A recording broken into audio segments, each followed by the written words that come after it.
everyone. Thank you so much for joining us today. My name's Kari, and we're going to get started here in a few minutes. While we're waiting for everyone to come on board, comment in the chat where you are watching from. I am coming to you from beautiful Colorado, and I see lots of people here from Blue Ridge Mountains of Virginia, South Carolina, San Diego, Pittsburgh, Germany. Hello, Anya. We've got France. Wonderful. I'm so glad that you guys are here with us today. I'm super excited for what we're going to be learning today and glad that you are here too. We're going to be doing some giveaways. So if you are watching from Facebook or from YouTube, head over to gouachelive.com/web. That is the chat where we will be pulling our names from for our winners. So be sure to head over there if you want to be called for a winner for one of our prizes. Okay, so I guess since we're there, why don't we go ahead and get this thing started, right? A little housekeeping note, excuse me. If you have any technical issues during the broadcast, try refreshing your browser. That's going to fix the issue 99% of the time. And if you do continue to have issues, we are going to have a replay sent to your email. So after this event, you'll be able to watch it again. Like I said, I am Kari. I am Kari Stober. For those of you who don't know me, I have been with Streamline for 13 years. I like to say that I am a journalist by trade, a project manager by happenstance, and an artist by choice. And I've been working for Streamline for 13 years, and I am so blessed to enjoy what I do and the company that I work for that loves artists and loves art. But before we get into who Streamline is, let's go ahead and do some giveaways. The first one I want to give away is pair of value specs. I love these. I have had these, I don't even know how long. Eric created these so that you could have hands-free value checking, because I struggle with values. I don't know about you guys, but pastel sticks are not at all what they, they don't always look like what they're supposed to be, right? So these are great. It's hands-free, which is awesome, especially because pastel sticks, when I rearrange the order of my palette, these really come in handy too, but they're great whenever you're at the easel as well. So let's give away one of these. And the winner for this is going to be Jennifer Zapp. Congratulations, Jennifer. You are going to get a pair of value specs, which is awesome. The next thing I want to give away is an easel brush clip. So it's very handy. It clips right on your easel, plein air or studio. Eric uses his in plein air. He got tired of his brushes falling on the ground or holding them all in one hand, so he got this little guy. I use it in the studio to hold my blenders for my pastels and also for holding my value specs, which is super nice. So that's awesome. Let's give one away, and that is going to go to Bat Dude. Congratulations, Bat Dude. If I called your name, send us an email, winner@streamlinepublishing.com, and we will get those sent over to you. Like I said, I have worked for Streamline for years, and I love all of the things that our company does for artists. And so I want to give a little bit of background on who Streamline is for those of you guys who are new. So Streamline was created by Eric Rhodes. He's our CEO, and he's also an artist himself. And one of the things that we have found over the years is that a mixture of inspiration and instruction and experiences make for a well-rounded artistic journey.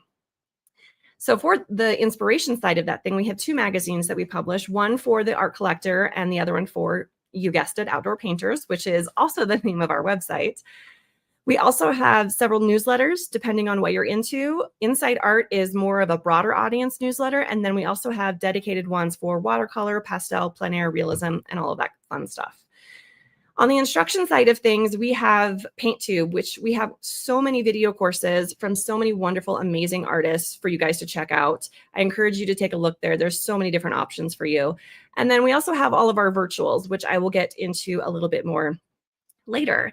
And finally, for our experiences, that includes conferences like our plein air convention, and then artist retreats around the country, as well as internationally. They're going to be going to Switzerland here pretty soon. So we're going to put a URL up on the screen. I want you guys to write this down so that you can go there later. It's streamlinepublishing.com/art. And this page has literally everything that we do. If you go there, you're going to be able to see everything that we do. It's podcasts, it's art competition, everything. So check that out, write that down, and then check that out later. Okay, so let's go. Oops, wrong button. Let's go ahead and get started. I got to get back to where I was in my thing. So why are we here today? And the reason for that is because my friend Sarah and I love gouache. I have been a pastel artist for about 10 years, and I discovered gouache last year. I don't even remember how I came across it. I just know that I have been hooked ever since. I love pastel because of its immediacy, right? Like you've got everything out. I can just have everything laid out on the table always, grab a piece of paper, grab a stick, pick it up and, just start going. I don't have to worry about color mixing. It's all just there. And coming to gouache, it's super fun. I love it, but it's also a bit of a challenge, not only because I'm having to learn how to actually mix color, but because of the properties it dries differently. So I decided I wanted to learn more about gouache and how to use it properly so I can get more efficient at it. And I figured I'd bring you guys all along for the ride. So we're going to share more about our upcoming Gouache Live event in a little bit, but I wanted to first introduce my friend and co-host, Sarah Webb. She is our vendor and sponsorship marketing manager, and she is responsible for bringing all of these wonderful suppliers to our events. So welcome, Sarah. Sarah, you are muted. Hey, Kari. Hey, everyone. Thanks for having me here with you today. I'm so excited. I'm so glad that you could be here with me so I didn't have to do it all by myself. So this is Sarah. Sarah, do you want to tell us a little bit about what we're going to learn today? Yeah, sure. So super excited about today. Kari and I kind of manifested this event, so I hope you all really enjoy it. Today we're going to talk about the differences between gouache, acrylic gouache, watercolor, regular acrylic, and we're also going to see gouache in action with BLICK Art Materials artist Vicki McGrath. Let me tell you a little bit about Vicki. So Vicki is a Chicago-based artist. She paints in gouache and acrylic, and she's been painting really since she could hold a crayon, and she specializes in still lifes. With over 2 decades of almost daily painting, Vicki has refined her distinctive modern impressionistic style. You should check her out on social media at Vicki McGrath Art. And how about we give a warm up welcome to Vicki, everyone. Hello. Vicki, thank you for being here. Thank you. Thanks for having me. I'm excited. And Vicki, you are in Chicago as well, right? I am. I'm in the Wicker Park area, if anybody's familiar and lives in Chicago. Yeah, I love it. I'm right in the city, in the heart of things. Wonderful. Before we get into your demo, Vicki, I wanted to ask if you could talk about the differences because you paint in both gouache and acrylic. So could you talk a little bit about your experience with both of those? Yes. So first of all, I started off painting in acrylics for many years. I was pregnant and, didn't want something that, inhaling the fumes of oils and all that. I just didn't want to deal with that. So I painted in acrylics. And then I think it was around 2016 or something like that. I had taken some watercolor classes, but then I really started delving more into that. And then from there, I learned about gouache, probably 2017, 2018. And I just felt like it was, for me, it just fit. It had the characteristics of acrylic. It had the characteristics, of course, of watercolor. And it also had some of the characteristics of oils, which I absolutely love, but maybe couldn't always achieve with either of the other two mediums. And it's easy to transport, it's easier to store, water cleanup. So it just really resonated with me. That's awesome. I love to hear that. I have been experimenting with a bunch of different things. So gouache is definitely my favorite to gravitate to. I love the matte quality of it, but I know you can get that with a couple of other products too. But since this is kind of, it's just is all going to be conversational, I feel like maybe we just let you take it over from here. You take us on your journey. Okay, I will start with, I'll go with the basics since a lot of people don't know a lot. Maybe some of the people coming in are really just, I'm assuming, don't know anything about gouache. So first of all, gouache is considered basically an opaque watercolor. So it is water activated. It's what you use for cleanup, and you don't really need any other medium. It has gum arabic just like watercolor does. So that's its binder. It is different though. You know what? I'll go into that in a second. Gouache has been around forever. It has been around for over 12 centuries. Some famous artists that used gouache, there's actually quite a few. Degas, which he would use it with pastels, so in a mixed media type of I did not know format. that. That's fascinating. Yeah, I actually saw one in Madrid when I was there, and I was like, oh my gosh, there's some gouache in here. I was so excited. George O'Keeffe used to use it for sketching. Picasso, Matisse, Paul Klee, so many. And then also Toulouse-Lautrec, who I've always loved his work. And he did a lot of course, early on advertising posters and all of that. And he would mix it with watercolor a lot. And I love his work. And so that kind of segues into what it became popular for. It was used a lot in advertising and comics and such because of its wonderful matte quality. So it reproduces wonderfully. Just to show, for instance, these are greeting cards from Trader Joe's, one of my places that I have stuff. And it just really, because of the matte, it doesn't have any of that glare and reproduces wonderfully. And so what happened though, it kind of went, it lost some of its appeal after the digital era, kind of went down a little. But now I've seen in like the last, 10 to 15 years, it's really making a comeback. People are interested in it because it is such a versatile medium. I mean, you can use it like almost like a watercolor. You can use it more like an acrylic or an oil. It's water-based, easy to transport, easy to store. I mean, I love it. I absolutely love it. Dries quickly. Yeah, that's something that I didn't realize when I first started painting with it. I made the mistake of going, I'm going to go out in plein air with this, and this is going to be great. My very first time, didn't realize how much like canvas will soak up the gouache. So I was using this canvas panel and I was like, why is this drying so fast? I can't believe it. But because of how much it soaks up and how little water I was using, it just was going so fast. So it's been a lot of fun to experiment with. Right. So a little bit about its properties, going a little bit further into it. Gouache is, since it's water-based, it does the best on different paper media.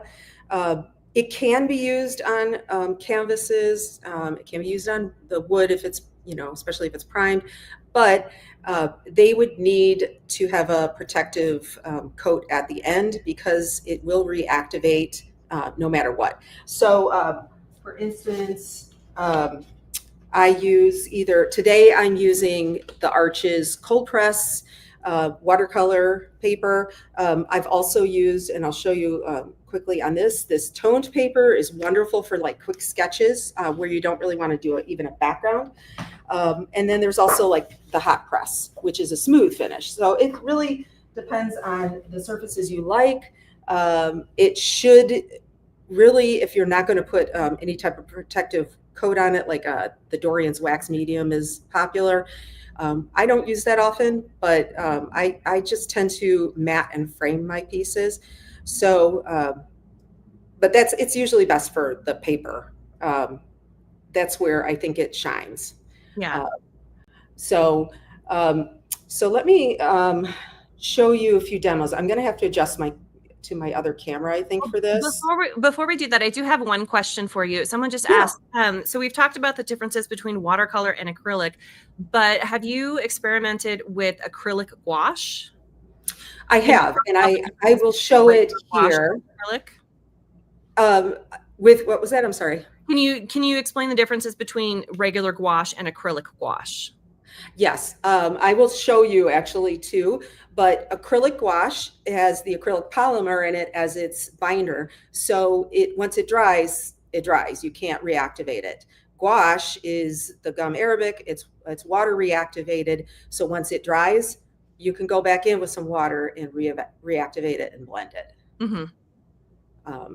So that's, but I have to say they both have that wonderful matte quality. So acrylic gouache has its place. I love it as well. If if you like gouache, it's something to check out as well, I think.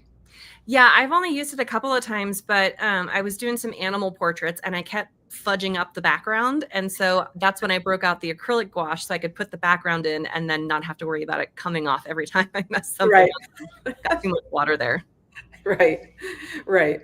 I think for me, I like the regular traditional gouache more because I loved watercolor when I was diving into that a lot.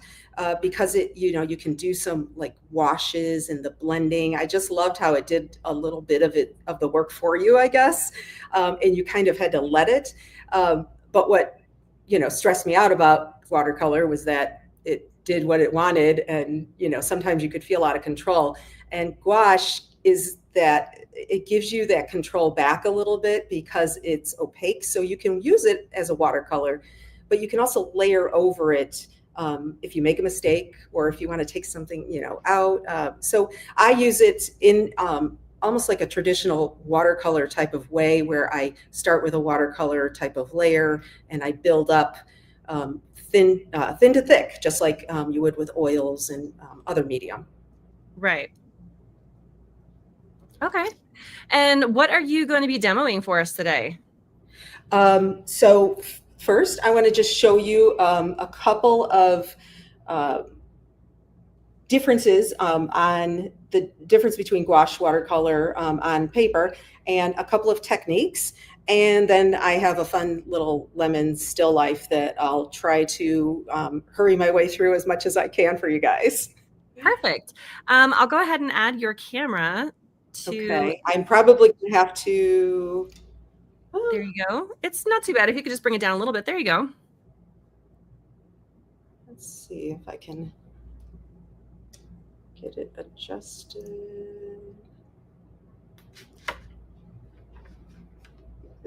Can you see that okay? Should I go down? Yeah. Okay. All right. Looks great. Okay. So first of all, I just wanted to show over here, you can see the watercolor. So this is the thin, the middle, and the thicker with the watercolor. This is gouache when you use it in a water. It has a little more pigment, heavier pigment. So even though it's a wash, it is a little bit thicker. You can see how it, I don't know how much you can see it, but it's a super matte finish on this. Yeah. And as they go thicker and thicker. And then this is all ultramarine blue. Here I mixed it with a little bit of permanent white. So it just gives another type of look to it. Obviously it's going to be more opaque, and the permanent white just thickens up that paint and lightens it a little bit too. But let me get some white out here actually. I wanted to show you. Okay. So first of all, going into my watercolors. This palette is super dirty, so I don't even want to show you guys. But if I were to go in with a thicker watercolor over watercolor, it can't, well, that's actually a pretty thick color. Let me try the lemon yellow, for instance, because so if I tried to go over it, you can still see through it a little bit. It's not going to be that opaque look that you really, desire if you're trying to cover up. You can't really do that so much with watercolor. But if I were to go into, this is lemon yellow, and I just go right over another color, and actually lemon yellow is actually pretty transparent, but you can get more of that look of, you're holding it. You can get more of that look. My daughter's putting it up for you. My daughter's here helping today. So, yeah. So you can start to see how much more opaque it can get. Yeah. What you need to keep in mind though, is if I started to fiddle with this, it's going to reactivate. That's the nature of it. So, and if you want that, it's great. But if you want to layer on top, you need to see, now you can see it's almost disappeared in there. It's really turned into a green color. So you don't, if you want to layer on top, you need to make sure that you're just putting that color on gently and one swipe. Once you start fiddling around with your gouache, that is usually where people run into problems if they're trying to fiddle. If you want to layer and you want to get even more opaque, let that one dry and then go back with another thick layer on top of that. if that makes sense. I hope that makes sense. Yeah, definitely. Because once you start fiddling around with it with your brush, that's when you're going to start getting the muddy mess with gouache. Yes. And I've learned too, also the amount of water that you use affects things too. I either end up using too much or too little. Right. So here I have the thin. And if I were to go over that, for instance, let's just use, I'm going back into this. So if I were to go over it with the yellow, it's not really pulling up a ton. As I go along though, if I were to go in with a watery wash, the further I get into it, the more it gets muddy. So it starts to pull up your previous layer. So that's why you really want to go thin to thick, just like you would with an oil. Right. So then down here, I have acrylic gouache and I have regular gouache. So they're both dry. With acrylic gouache, if I tried with water to reactivate, it really doesn't. It's pulling up a little. I just did this recently.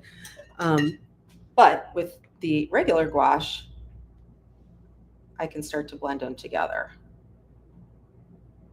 as much as I want. I can start to get that gradient actually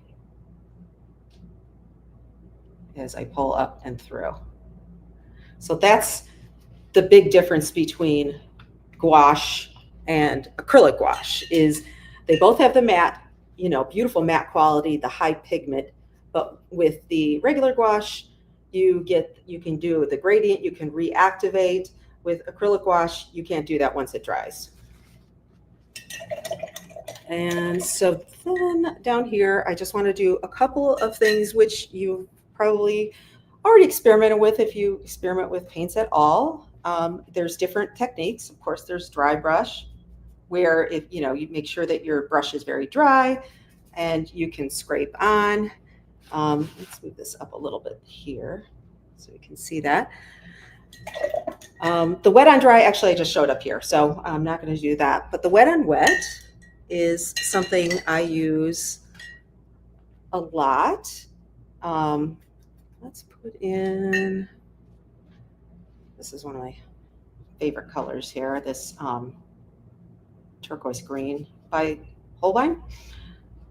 So if I were to go in with that and say I wanted it to change up the color, I can go in with like the lemon yellow and let them kind of do their magic together while it's still wet. And this is where I'll use it a lot in the beginning layers. And I kind of let it do its thing and then move on from there.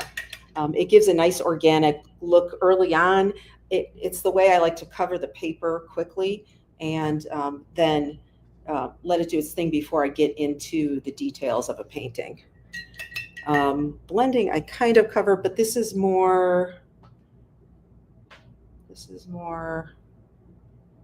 a little bit thicker paint.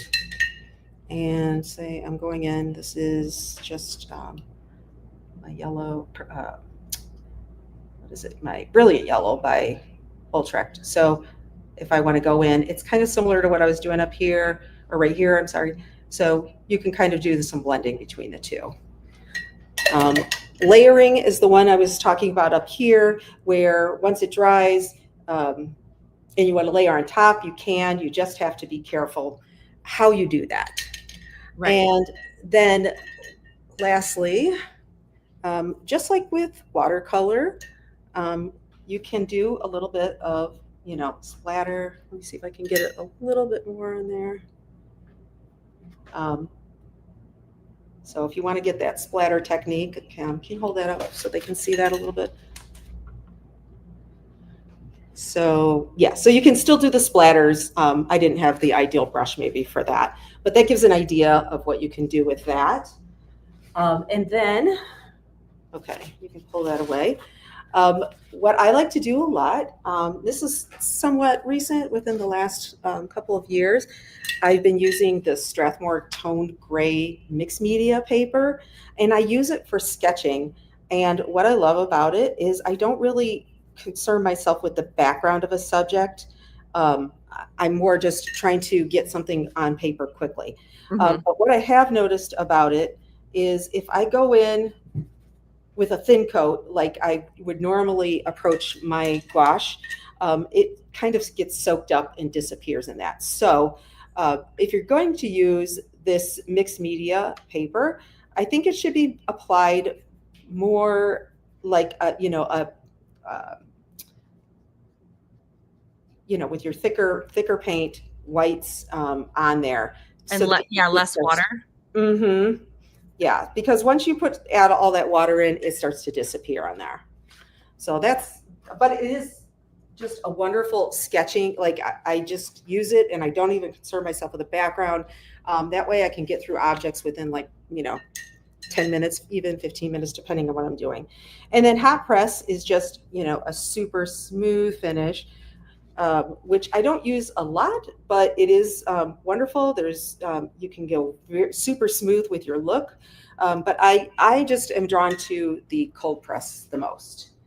So that is and I have found that I like the hot press more because I think that's just me because I'm either too much water or not enough, and then the cold press soaks up stuff. So I haven't nailed that one yet. So getting to the demo. The fun part. So let me see. Is that clear for everybody? Yeah. Okay. So I have sketched this out ahead of time. This is a 12 by 12 arches cold press block. So this is actually fairly large. Gouache, you can go you can go pretty large, but you really have to have, I think, a great knowledge of it. It works best in smaller formats. A lot of artists actually use it in very small, little tiny cards and 4x6, 5x7. I use it a lot, and especially when I started out, I was using it in 6x6 and 8x8. But as I've learned some of the nuances of it, I've kind of graduated up to different sizes. And I have found for me that my loose approach to it, I work well and probably the best with like a 10 by 10, a 12 by 12, and even larger. So so this is what I'm starting off with. And a couple of things that I always need when I'm working with gouache is a palette. This is the Magello Airtight palette. This is how I store mine. I mist them often, and I definitely mist them before I put them away. I store mine in the refrigerator just to help them stay moist longer. I do not put white on the palette because I go through so much white, so I just tend to use like a little strip of it on the side. This is my kind of go-to palette color, but I have to say I have a lot of people that ask me what I use in terms of colors. I change them out often. Yeah. So I can't say that I'm stuck on one color. So with you storing this the way that you're storing it, does the gouache get hard? It can if you don't, spray it. I use mine often, so I really don't have that problem. If, for say, they started to harden up a little bit, I just put a little bit of water in each of the little trays, and you can reactivate it and get it going again. And then I have my handy dandy little toothpick holder here. I keep it around all the time. And then you can just go back in and stir them up, get them reactivated, add a little bit more water until you get the right consistency, and then you're ready to go again. If they get super dry, like really cracked and cakey, I honestly don't bother. I feel like the quality is lost at that point. Mm-hmm. So so I don't like to bother with trying to reactivate something that's that old. Then at that point, I'll just put in some new gouache. But that's, it really does hold up well as long as you take care of it. Right. So, all right. So I'm going to start with the lemons, and I'm just going to go in, like I had mentioned, I start with a nice watercolor wash. And you probably can't see palette too well. I'm trying to get it adjusted. There we go. We can see it. Keep holding. There we go. Okay. So I'm really just going to go right over all of it with this lemon because it's such a vibrant light color and it helps to kind of keep it in there. And I don't, I'm not worried about the lines or anything because gouache is, since it's opaque later on as I build up my layers, it doesn't really matter too much. While it's still right here, I'm going to add in, let's go in with a little bit of the Brilliant Yellow, the Windsor Yellow. I'm going to go in slightly thicker though. Because I want to get some of the other sides of it. So I want to get some of those values worked in while it's still wet, because this is what I like to do with gouache, is work with it kind of like a watercolor right off the bat, which it is. So I'm just going in with the basic light and dark. I don't concern myself too much with color even at this point. I'm just looking for the lights and the darks of it. So now I'm going to let that kind of go for a second, and my palette. You do want to make sure you have a nice clean palette when you're mixing, depending on what you're trying to do. If you're like, for instance, I'm going in now with my shadows, and I will put some of the yellow color in there eventually, but right off the bat, I don't like to have too much of that in there. So I try to keep it. And Vicki, are you adding water as well, or is that all coming from just misting your palette? No, I am adding, sorry. I have my water off to the side. And I also have, this is where I dab. I just put it in a little bowl, paper towels, and then I have my little water jug. I actually have a few watercolors just in case I want to have a clean water jug as I'm going along. So now I'm going to work in the shadows, and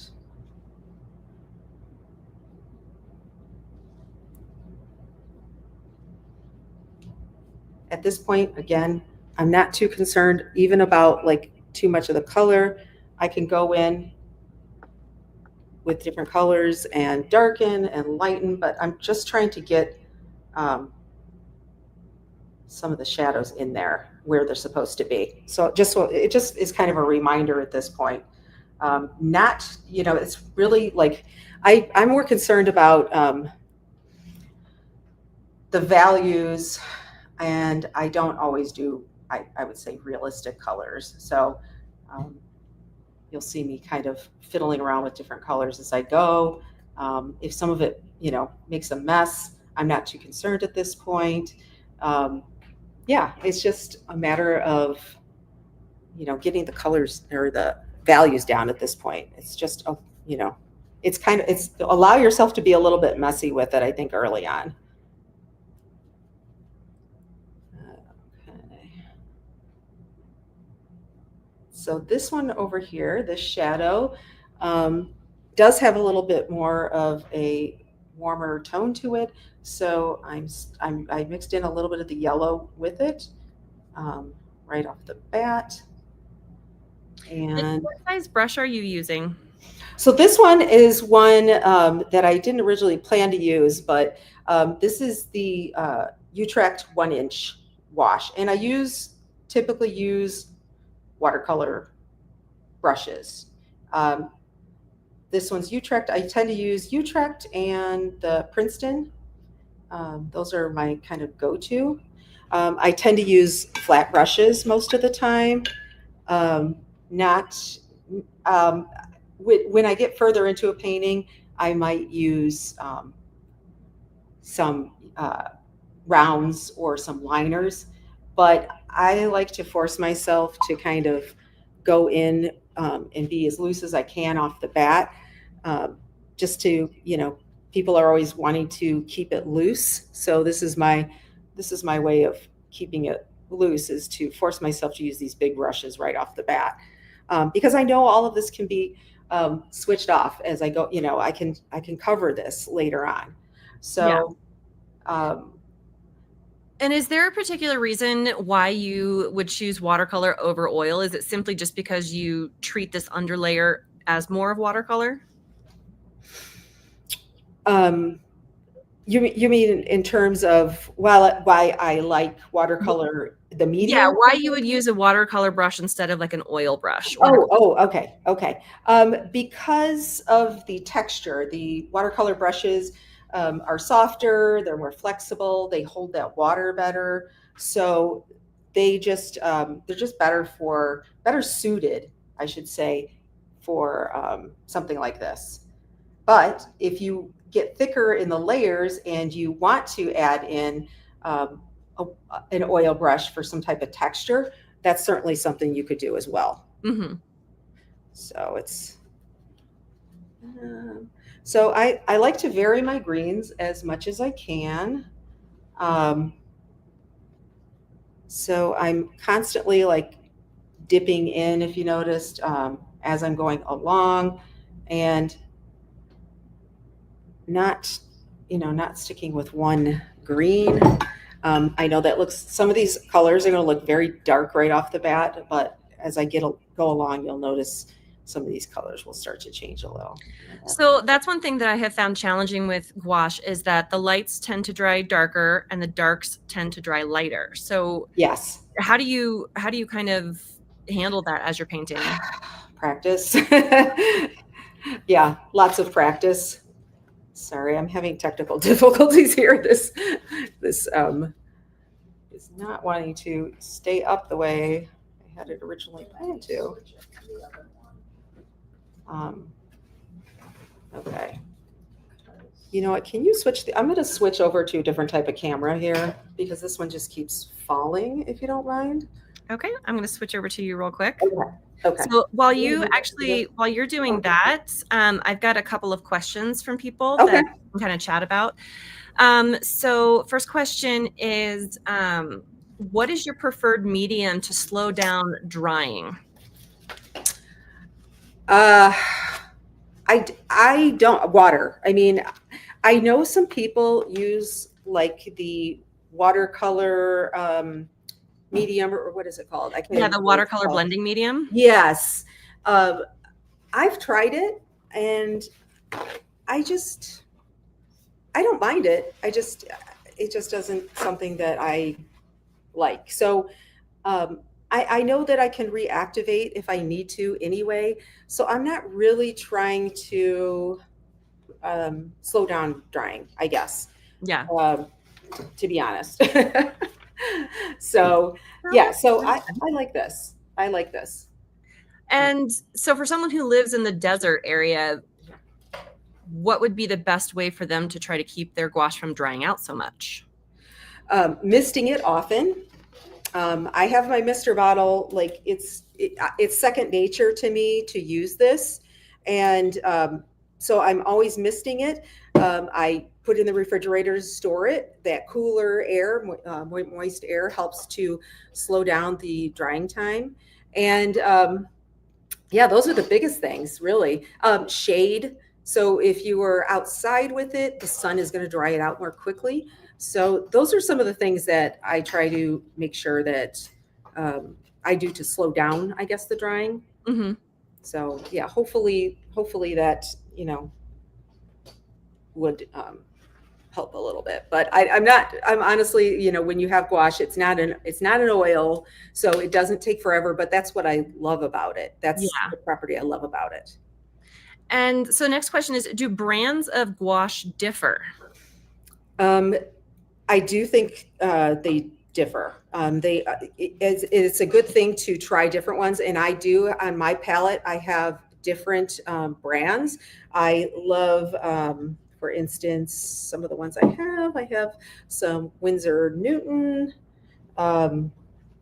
I love, and I do use this one, the Winsor Newton, this large permanent white is one of my favorites because you do go through a ton of white. I use a lot of the Holbein. Holbein might be one of my favorites, but I also love Utrecht. I have some other gouache sets that I'm going to try out for, I think, the gouache live demo to see what I think about them as well. But yeah, they all have different properties that that I love in different colors. And I can't say one is maybe better than the other, but the artist grade, of course, are the best. If you're going to, dabble in gouache, I think it's worth getting like a starter set in an artist grade. Yeah, definitely. I would agree with that. You go through, because I did the opposite. I think I found one at Hobby Lobby, and it was the first time I was like, I'm going to try this. You go through so much more paint because they don't use the pigment load that the artist grade does. And it's just such a better quality paint. I've tried a lot of different ones. I found that they all pretty much act the same way. What I found is the difference in mixing. Like some of them have a thicker consistency. They're a little bit harder to mix. And then some are a little bit smoother. But in terms of it all going onto the paper, they all pretty much look the same.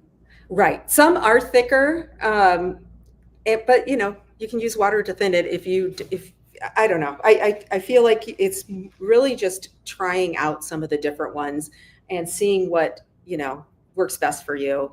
And it's really just experimentation with gouache, just like any other medium. You have to practice it to get better, to get comfortable with it. So, I guess that's what I would recommend. And then you mentioned you use permanent white. So I know that there's also titanium white. Is there one that's better for mixing than the other? Well, titanium and permanent are basically the same. They're both in terms of like gouache, a lot of times you'll see permanent white, and that's really titanium white. But there's also zinc white, which is considered a mixing white.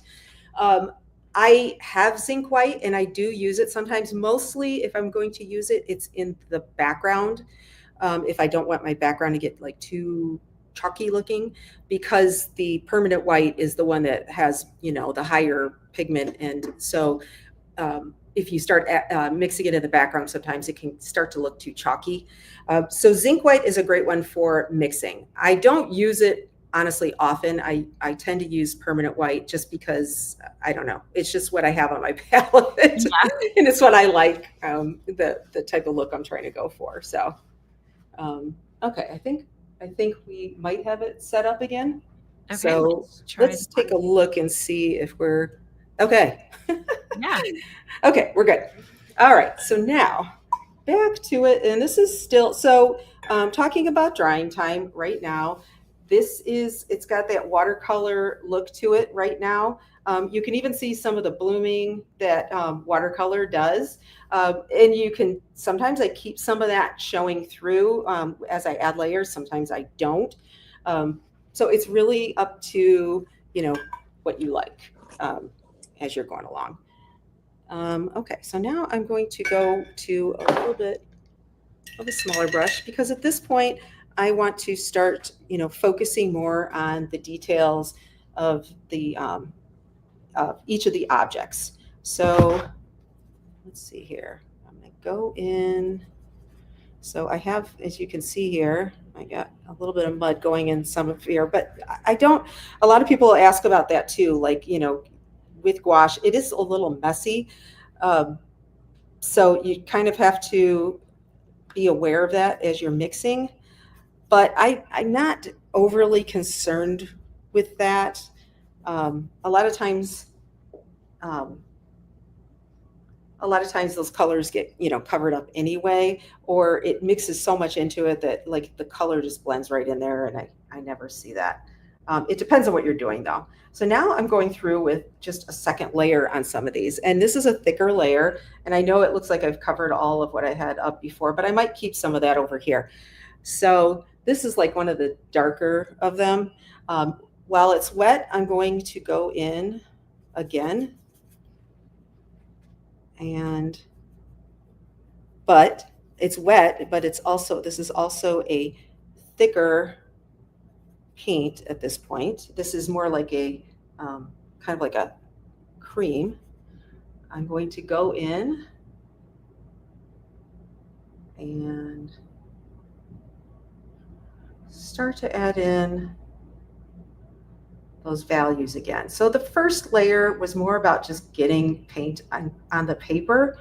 But when I get to this layer, I'm starting to think more about what colors and what values I want to use for the painting. And they might not always be completely accurate, but I don't think that's a bad thing. I think it's what you choose to use for your colors, I guess. Yeah. So, yeah, so I'm not too concerned about that. It's more about the colors and the values I like, keeping the brushstrokes big. This is a size 16 flat Princeton, by the way, that I'm using for this. And like I said, I'm going with a thicker paint. I'm adding more white to it. And yeah, that's the main things I'm doing there. So I like to kind of work with one, and then I will shift over to the next.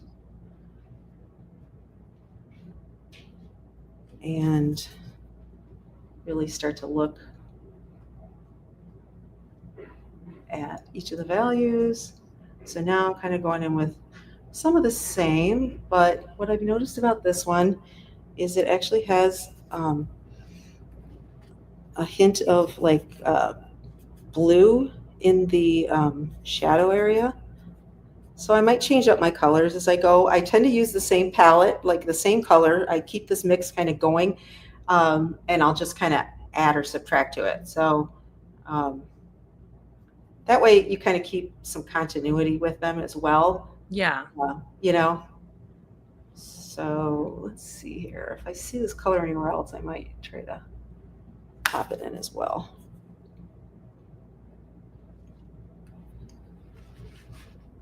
And I just really work my way around these paintings.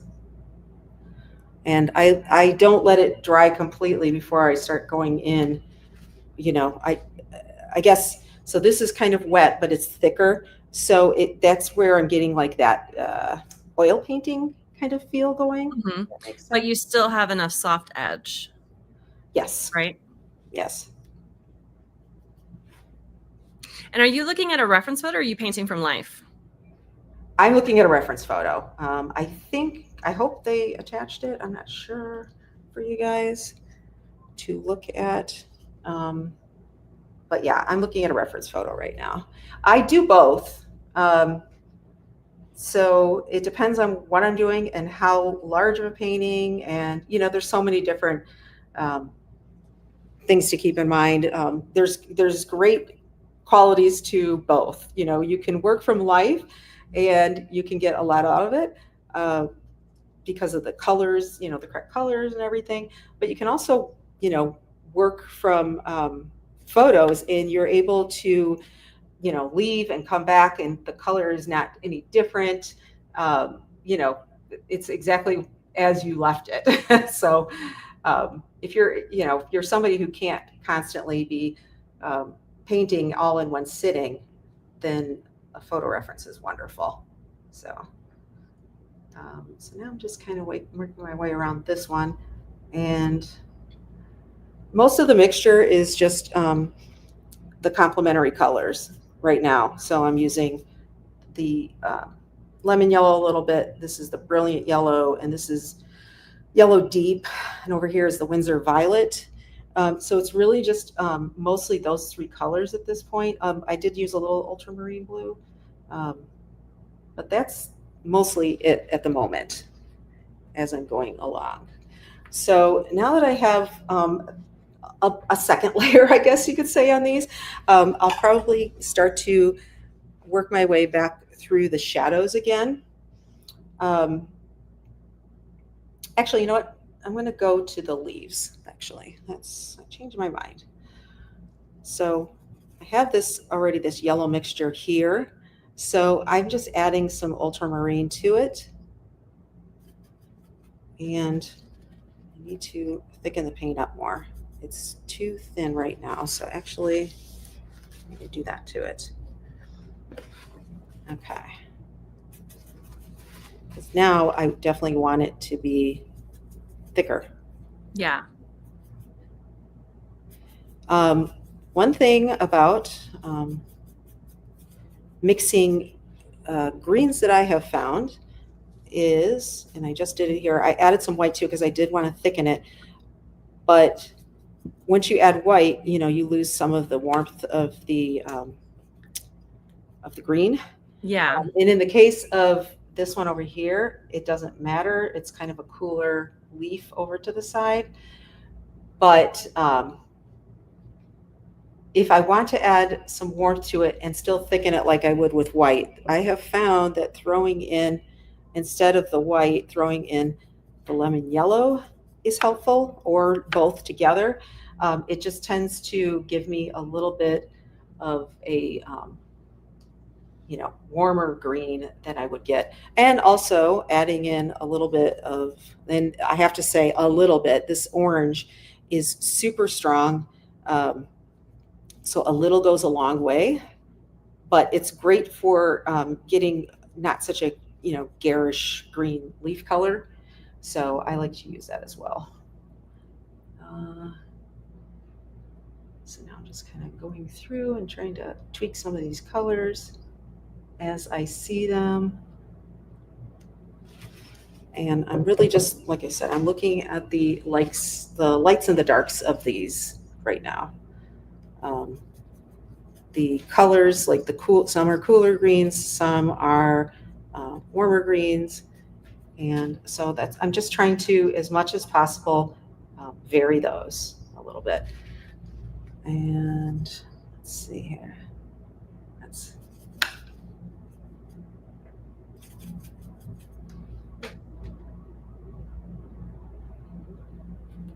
still using the same brush, and I'll probably use this brush through most of my painting, I should say. Like I said, I like to force myself as much as possible to use one or two brushes and stick with those, even though it might be uncomfortable for somebody to do that. It's the best way to learn to paint looser. So that's my recommendation for that.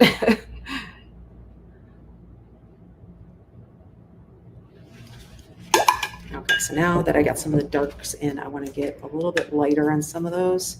So I'm going to go in.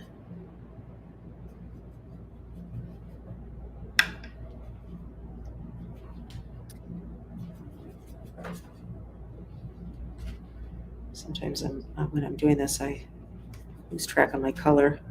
Vicki, we've got about 10 more minutes. Okay. Okay.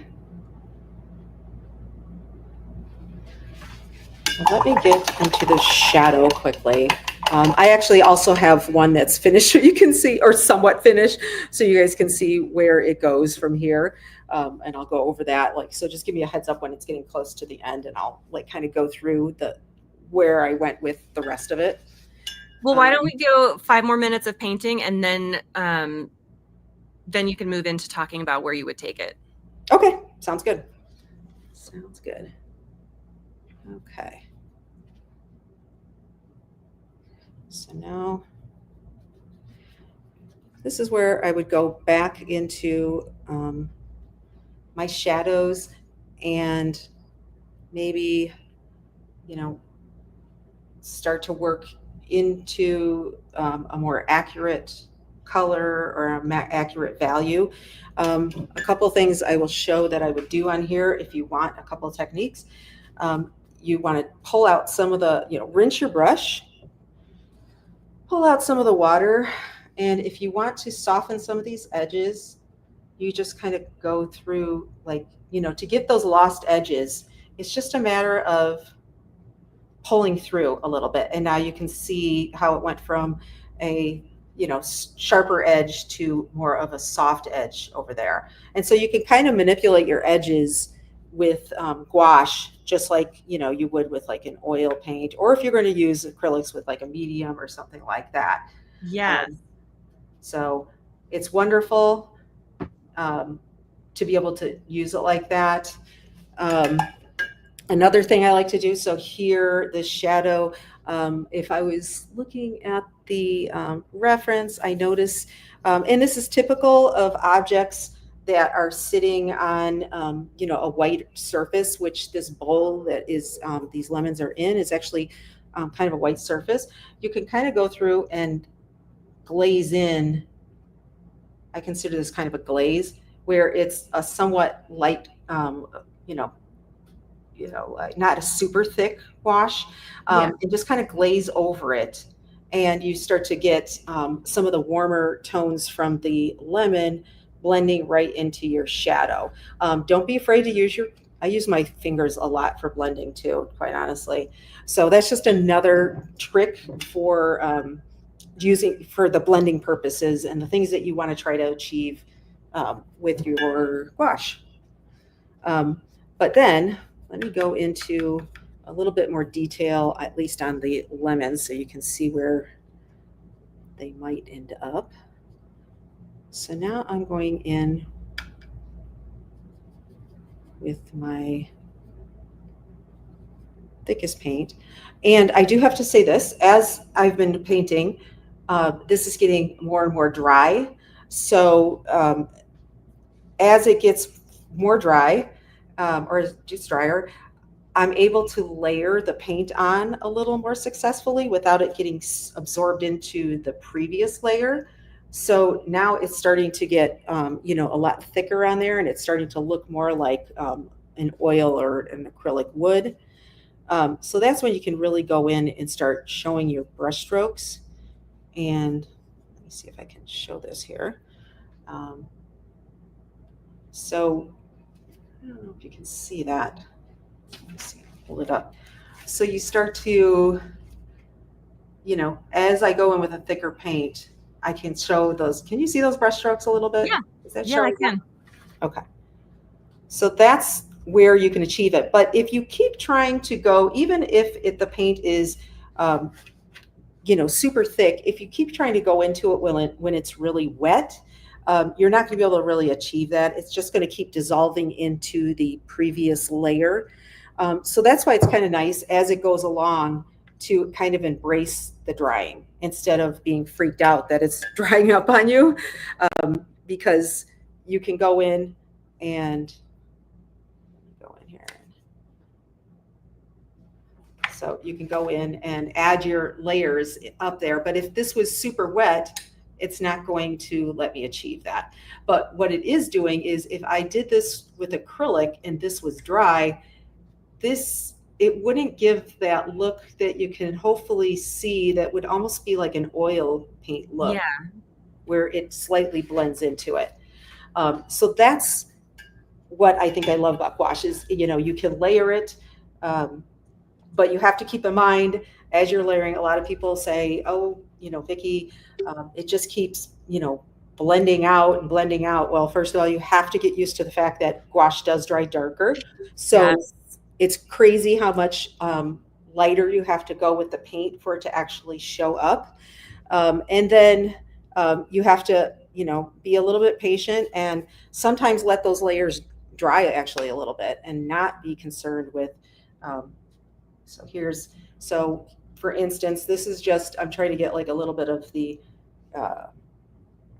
side of the lemon over here where it's hitting the light. So this paint, as this goes along right now, it's pretty light, but you will see how quickly it starts to dry and blend right in. And people get so frustrated with that, but that's just the nature of, the paint. And here I'm putting in this big white, highlight, but that's going to, again, that's just going to blend right in as it goes along. So, but so those are some of the things that I'm trying to think of anything else. Also, I said I work with flats most of the time, but the liner brushes have their place. And so if you're trying to get, some fun little stem details, this is where, those liner brushes are going to shine. If you want to get like very tiny details of white, you can kind of go in and add, get up here so you can see it. So if I start adding in little like white highlights, I can. Sometimes I'll smudge those highlights with my finger so that it does a little blending like that. So don't be afraid to get a little dirty with your hands, and I guess just really experiment with it and try different things. Try what works for you. But these are a few things that I have found that I love about it, I would say. Quickly, I'm going to show you the one that I did that I didn't have time. I think we went over maybe when I was talking about all gouache's different properties. So, but to give you more of an idea of what you can achieve with it. This one I actually did yesterday, and it took me about 1 hour to do. So, but I was also not talking. Yeah. At the same time. So you can kind of see where, I have these brush strokes showing, and some of the highlights are showing through. These are the thickest paint. With the background, I started with a watercolor wash on just areas, like sections of the this patterned tablecloth. And then I went in with a little bit thicker for some areas. And then I went in with my liner brush to add in some of these fun little like swipes across to show that it's a tablecloth with a pattern, but not go into like this crazy intricate detail with it. Right. It looks great. Thanks. Yeah. Is there any other questions that might be helpful? Yeah, I think what we're going to do now is take a quick break. I want to mention some things about Gouache Live, and then we'll come back for your Q&A. We do have a lot of questions. So okay. If you guys have any other questions for Vicki, drop those in the chat. We're going to get those answered in just a little bit. But as I mentioned at the start, we have our Gouache Live event coming up really quickly. And sorry, I just realized I don't have my slides in here. Gotta have that. So we're going to come back, drop questions in the chats. I said earlier, I'm an artist by choice, and that is because it took me a really long time to make that choice. I have always loved art. I was a kid that was always drawing, always coloring. I even won an art contest when I was in school. In 4th grade, we had to draw what we wanted to be when we grew up, and I drew myself as an artist, even had the little beret. Look at that. Clearly very messy too. But the thing is, I didn't really start painting until after I started working here at Streamline. I was flipping through the magazines. I was falling in love with all of these bright, expressive paintings. And that is when I found my first true love, pastels. And I was gifted my first set at the Plein Art Convention in Monterey. And honestly, I had no clue what I was doing. I didn't understand composition. I didn't understand value. I didn't know how to use the pastel. I didn't know how to mix with pastels. I tried watching videos, and I just felt like I was playing. I wasn't really an artist. And then everything changed at the Plein Art Convention in Denver. It was the first time I had brought my pastels with me to Pace because I didn't have to take them on the plane, which I'm always afraid to do. And I had gone to a few paint outs. Some faculty had given me some advice, and I was home a week later. I was painting, and something that Natasha Eisenhower had said to me popped into my head, and I tried it, and it clicked. And that was my moment. And I realized that if you actually put into practice the things that you're learning, you get better. And I know that sounds so silly and so simple, but for me, it was a huge moment. And I think I actually texted Sarah to tell her about my light bulb moment. But I was hooked, and I wanted to learn, I wanted to grow. And I realized that the fastest way to do that was to learn from people who actually knew what I didn't know. And I hesitated at first. For me, I am someone who does not like spending money on myself. I feel like it's selfish. And workshops can be a really big investment. So I kept putting it off, even though I knew that I wasn't going to get any better muddling along on my own. But my husband was the one who actually finally pulled the trigger, and he gifted me an online workshop with my favorite artist. And 3 years and many pastel lives and plein air lives and virtual events later, I actually feel like I am a real artist now. And these virtual events, they make such a difference, not just for me, but for a lot of people. We started them during COVID when we had to cancel all of our in-person events, and we were going to stop doing them once everything opened up. But I mean, we heard from so many people that they love the format, they loved the access. There's a lot of folks that don't have access to quality art instruction near their home. And so things like these virtual events and Art School Live, they became their lifeline. And that's what keeps us going, knowing how much the work that we do impacts you guys, which I just love it. And that's why Gouache Live is so special to me. And Sarah, like she said earlier, we dreamed this, like we manifested this, we made it happen. We wanted it so bad. And it is finally going to happen. I'm super excited about it. It's coming up on August 23rd, and it's going to be a 10-hour day. It's jam-packed with pre-recorded and live demos from incredible artists. Vicki is coming to do a pre-event seminar with BLICK. We are going to have live Q&A, and for those that are pre-recorded, the artists are going to be there in the chat to answer questions. And we also have a store for BLICK that you get to shop. We send you all of the materials lists ahead of time so that you can shop for everything you need, and also so that you can prepare and paint along and, you know, take notes, whatever you want to do. I personally have tried to paint along during Pastel Live with every demo, and it was not easy. I could not keep up, but we have so many people who actually paint with every single demo. They post their paintings throughout the day on the Facebook page. So that choice is completely up to you, whether you want to watch the whole thing and paint along or paint along with the replays. As far as our faculty, we have curated this list very specifically with artists that we wanted to learn from, that we were so excited to see. So we have Scott Christensen, Danny Folkman, Tiffany Mang, Judd Mercer, Dan Mondlock, who's actually going to be doing watercolor and gouache demo, Angela Sung, and Michelle Usabelli. And I'm really excited for it. We've got 4 ticket options. There's the main event, which is live event only. There's no replays for this one. Then there's general, which has a 60-day replay access, premiere, which has a 6-month access, and VIP gives you a full year of access. So super great event, super excited about it.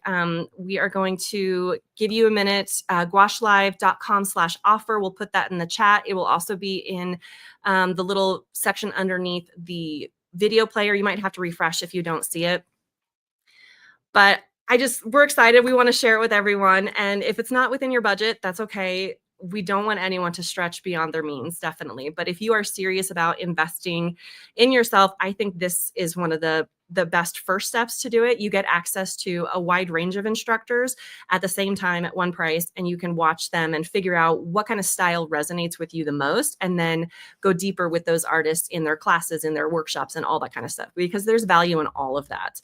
And if you're on the fence, drop a question or a concern in the chat. We're here to help you, but we're going to give you a couple of minutes to sign up and ask questions. And then we will be back with Vicki to answer some of her final questions.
Okay, so let's go ahead and get to some questions for Vicki. Let's bring her back, and we'll bring Sarah back. She's going to do our Q&A. We have lots of questions, so I'm going to let you guys take it away. Yes, we have so many questions, Vicki. So Okay. I want to start. I want to Hope I can start. answer them all. I know, right? No, that's okay. I want to start from like when you finish a painting and then work backwards. So Okay. people are they're kind of wondering about the brittleness of gouache and how do you preserve your finished gouache paintings? Okay. So, first of all, it's on paper naturally, so that in itself makes it maybe less stable than a canvas. But let me just grab a sample of this. So this is a finished painting, and I've just matted it and framed it behind glass. That is what you want to do. You want it protected. So here it is. It's protected. I've put a mat on it so that it's not, at all like rubbing against the glass. And that is what, is what I do. What you don't want to apply that gouache so thickly that it's like globs. That is when you might get some cracking if the paper is, shifted or anything like that. So you want to go thick, but, no thicker than like a, cream dipped butter. If you go any, like a very soft butter, if you go any thicker than that, that's when you could potentially get the cracks in the paint. Mm-hmm. Okay. Do you ever use a spray varnish on there or anything? I rarely do. I have not used a spray varnish. I have only used the Dorian's wax medium, which is wonderful. You just, you apply it, you let it sit, and then you buff it out. It gives a very soft, just a little bit of a sheen to it. But I am not, you can use that, and then you can actually some people have taken these, the watercolor paper, put the medium over it, adhered it to like a cradle board or something like that, where you can present it on your wall more like an acrylic painting or an oil painting. So that can be done. I just prefer to not. I prefer to put it behind glass. And that kind of leads into my next question about surfaces. So you were using paper today. You just showed us one on paper. Do you ever paint on board, or do you ever gesso a canvas, or what are some, are you mostly a paper girl, or are you using some other backgrounds as well? I am mostly a paper girl, to be honest. You could gesso like a board. I've seen some artists do that, and that looks lovely. Or like I said, you can do it on paper and attach that to a board. Canvas board would work. If you're doing a stretch canvas, I would be wary of the flex, the bounce of a canvas. That might make it more prone to cracking, that gouache is if you're doing thicker layers. So I think I would stay away from a stretch canvas, but a canvas board would work. But again, if you do it on there, you're going to want to most likely either put it behind glass or put a protective coat on it. Yeah. Okay. All right. Let's move on to paints. So we are wondering, watercolor has a lot of different colors that are staining colors. Does gouache have that as well? Okay. It does. You do have to be, okay. So actually I did bring a few colors out that I use, but I don't put on my palette. And actually in my palette, you saw the orange. That one is a little bit staining. I think I might pull it out of my palette. I've had it in there a while and have been meaning to pull it out because some of them just are stronger and tend to stain more. The opera pink is just kind of notorious for that. And the phthalo blue, which I love these two colors so much, but you do have to be aware that some of them have more of a staining property. And also going into properties, some colors, and this is, I think, even with watercolor and acrylic, is some colors just tend to be a little bit more opaque by nature, and some not so much. So like your lemon yellow, which I was working with these lemons, and they are, the lemon yellow is pretty translucent by nature. So it might take a few layers for the lemons, but other if you're using other colors like some of the greens or whatever, they tend to be a little bit more opaque by nature, so you don't have to do quite as much layering. Yeah, interesting. And so I also have another question that someone asked about what's the difference between using, tubes of the colored gouache versus just getting like a big tube of white gouache and mixing it with your watercolor paints. If you have all these watercolor tubes, don't know if you've ever tried that or if you think what I would know happen there. And some watercolor artists will do that to like for finishing touches. But watercolor does not have as much of a it doesn't have the large pigment that gouache does. So gouache just tends to it has more pigment in it. So it's going to be more vibrant. Not to say that you can't do it, you certainly can. But if you're going to be going ahead and mixing permanent white in with your watercolors, I mean, I think you're better off just, if you're going to be going for that look, go to gouache or just use it for those final touches on watercolor. Mm-hmm. Yeah, we'll see a lot of watercolorists use, like you said, especially some white for like some glimmer, or maybe something like a turquoise to really make it pop on a final watercolor painting. Gouache is really good for that. All right. Do you ever use a hairdryer to speed up your drying? All the time. All of the time. Yeah, somebody was saying about slowing it down, but really it's more about specifically like for today's demo, I probably, to speed up the process a little, it's always nice to get that watercolor wash down, but then I'm ready to move on to the next layer. So it's usually with the first layer, because at that point, gouache is acting the most like watercolor, which dries slower because it has so much water in it. So that first layer, I get it down and I'm ready to move on. And so that's when I tend to use the blow dryer on it. Yeah. And then kind of talking about your general setup when painting with gouache, do you prefer to paint flat? Are you ever up on an easel, on an angle or anything? What do you like to do there? Another good point. So today I worked flat, which is out of my element. I usually have like a standing easel or a tabletop easel. Actually, I'm going to grab one to show you. This one's a simple one I got at BLICK, actually, and it's super inexpensive, and it's just for my table. That's what's so nice about gouache. I can use it anywhere. Like today I'm at home. I have a studio, but today I'm at home, and because gouache, it doesn't require a ton of room. So I tend to have an easel because I'm stepping back from my painting all of the time.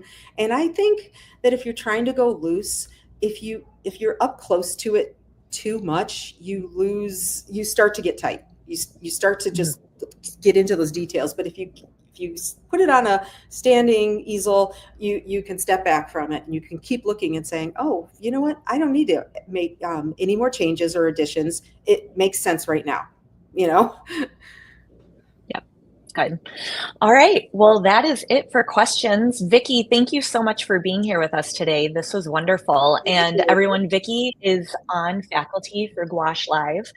She's going to be doing a pre-event seminar with BLICK Art Materials that day. So we will have more of Vicki and everything.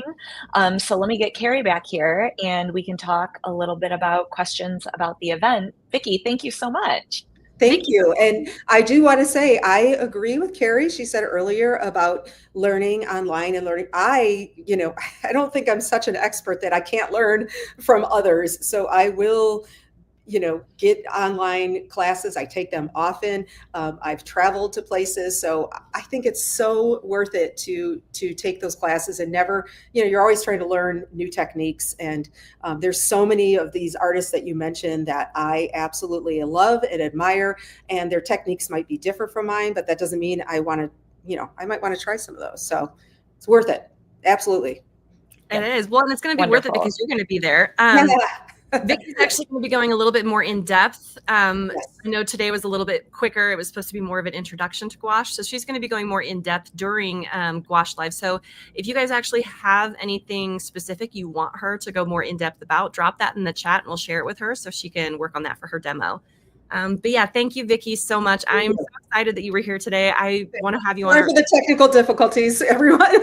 It's the internet. It's live. It always happens that way. Yeah. But thank you, Vicki. Yep. All right. Thanks a lot. All right. Thank you, Vicki. Okay. Before we have Sarah's got some stuff she's going to share with you, and then we have some more giveaways. Yay. Okay. So first question I have in the chat about Gouache Live is what are the different ticket levels you can get? And we're super excited to have 4 different ticket levels for Gouache Live.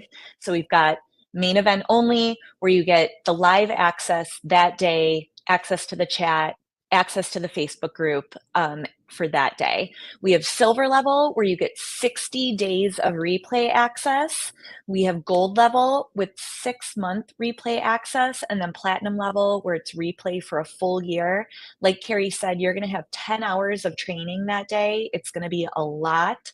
So you might want to have some replay access. And if you're already registered and you want to change your ticket, email us, or you can upgrade on the ticket website.